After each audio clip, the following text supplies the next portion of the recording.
Y lo más importante, están más allá de las tendencias, están más allá incluso del propio partido, y eso es lo que les hace verdaderas defensoras de los derechos humanos. Para nosotros,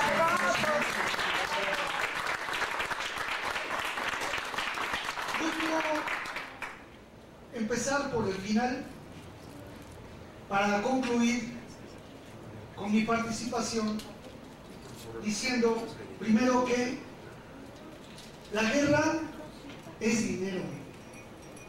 La guerra es dinero. Esa es la primera tesis que nos debe de quedar claro. La guerra es dinero. Y si hay crisis recurrentes del capitalismo, la mejor manera para que el capitalismo vuelva a generar un nuevo ciclo requiere destruir para después justificar la reconstrucción. Requiere destruir siempre todo para renovarlo todo. Requiere que todo sea obsoleto para que todo sea nuevo, para que de nuevo se acumule más capital, sin importar que en ese ciclo nos vayamos dañando toda la humanidad en su conjunto y vayamos perdiendo la vida a millones de personas de manera silenciosa, de manera callada, y que todas las huelgas de hambre que se hacen todos los días, a la huelga de hambre que está sometida la gente del SME, esa huelga de hambre sea permanente y anónima para millones de personas en el planeta. La segunda tesis es que dinero es dinero, tiempo es dinero, y ellos invierten su tiempo en generar políticas de represión. No acepto nunca más que digan que los políticos son tontos, que los políticos se equivocan, que los políticos no sirven, que las políticas están equivocadas, que las leyes dejaron vacíos. No son actos fallidos, no son errores, son acciones deliberadas para propiciar el estado de cosas en el que vivimos. Y por favor, les invito a que nunca lo volvamos a decir, porque eso justifica a Fox y sus chistes, a Calderón y sus exabruptos, etcétera, etcétera. No perdamos de vista el concepto clarísimo del fondo y el contenido. Cambia el contenido porque necesitamos a lo mejor un político que sea simpático, que diga chistes. Necesitamos uno que no sea de un color tan subido, pero que tenga cierto color, que no sea tan escuálido, etc. Esa es otra tesis que quiero que quede clara. Y la otra es que la ley y el Estado de Derecho no son garantes de nada. Y yo les invito, a pesar de que estamos aquí en un momento donde hablamos de leyes y de marcos jurídicos, pero es contundente que ni la ley es capaz, ni el Estado de Derecho es capaz de propiciar el respeto de la dignidad humana o de los valores de la sociedad y la convivencia. Eso es falso, es mentira, es un elemento para adornar discursos, porque fuera de la ley todo no es posible, dicen. Dentro de la ley todo, fuera de la ley nada. Eso es recurrente en todos los discursos. Pues sí, pero cuando el descaro llega a tal límite y hay que conciliar, entonces se modifica la ley simplemente. Y hoy la figura del arraigo es una figura constitucional. La disposición del ejército es una medida jurisprudencial que, a pesar de que violaba la Constitución y el artículo 129, el gobierno, por la vía de la Suprema Corte de Justicia, legitima que seguridad pública y seguridad nacional son equiparables y por lo tanto el ejército puede hacer labores de policía. Cuando nosotros decíamos que la Policía Federal Preventiva violaba la Constitución, se creó la Ley General de la Policía Federal Preventiva. Y ahora ya vamos mucho más allá. Ya vamos a la unificación de todas las policías el mando único en Genaro García Luna y vamos al infinito y más allá en este Estado de Derecho. Eso es lo grave. Pensar que el Estado de Derecho nos justifica o nos salva, pensar que un mundo de leyes nos justifica o nos salva, es falso. Nos legitima más, claro, porque eso nos permite tener más contundencia para exigir.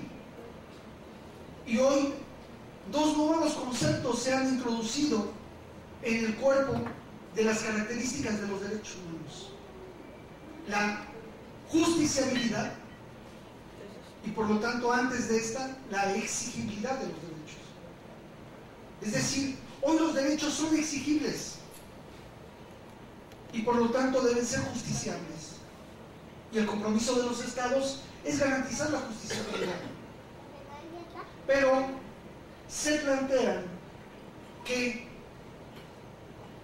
en el caso de los derechos económicos, sociales y culturales y ambientales, la justiciabilidad se dará en la medida de que el desarrollo de los pueblos lo permita, es decir, la capacidad que tenga cada país para generar los recursos suficientes para garantizar esos derechos. Esa es otra categoría falsa que hay que derrumbar. ¿Por qué? Porque los recursos existen, el dinero está, tenemos vastos recursos. El problema aquí es hacia dónde se gastan, cómo se distribuye el gasto público, cómo se genera ese gasto. Esa es la parte más grave. Entonces no podemos olvidar como tesis categórica de esta conclusión que la ley y el Estado de Derecho no son garantes del respeto de los derechos humanos y no podemos aceptarlo. Y por lo tanto nosotros ampliamos nuestra base de intervención para hablar del derecho internacional de los derechos humanos. No nos quedamos en la ley interna, vamos a una legitimidad superior que nos permite exigir y hacer justiciables los derechos. El otro punto también importantísimo es que la gente se quiebra la cabeza en su pensamiento democrático y busca una administración pública que pueda ser más coherente y más lógica. Y entonces se lleva a otra falsa categoría que es la división de poderes. El poder legislativo, el poder ejecutivo y el poder judicial. Eso es totalmente falso. O sea, el poder es único e indivisible. El poder no es el gobierno. El poder no es el gobierno.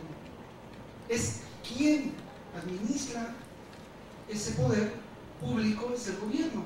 Pero en realidad quien tiene el poder no está propiamente teniendo que responder por sus actos en relación a los derechos humanos.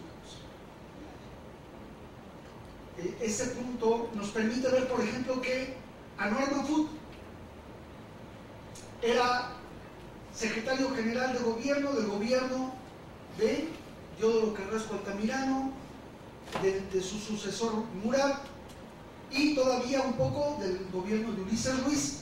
Cuando Ulises Ruiz está como gobernador, él va a ser, adivinen qué va a ser él, el presidente del Tribunal Superior de Justicia del Estado. Ganamos un amparo en la justicia federal por el caso de los torturados de la APO que fueron trasladados a Nayarit, y en la justicia interna se busca la reparación integral de daños y el Tribunal Superior de Justicia del Estado dice, pues no hay tal, no hay división de poderes. Ya lo vimos, los fallos de la Suprema Corte de Justicia de la Nación, e incluso en esta función supletoria que le faculta el artículo 79 de la Constitución, ¿qué resultados vamos a llegar? En las hipótesis de la guardería BC no figura el nepotismo, no figura el tráfico de influencias. Luego entonces, ¿qué resultados van a entregar? Y están contratando expertos a que vengan a decir cómo se quemó la guardería. Y claro, van a venir técnicos especialistas que van a detectar exactamente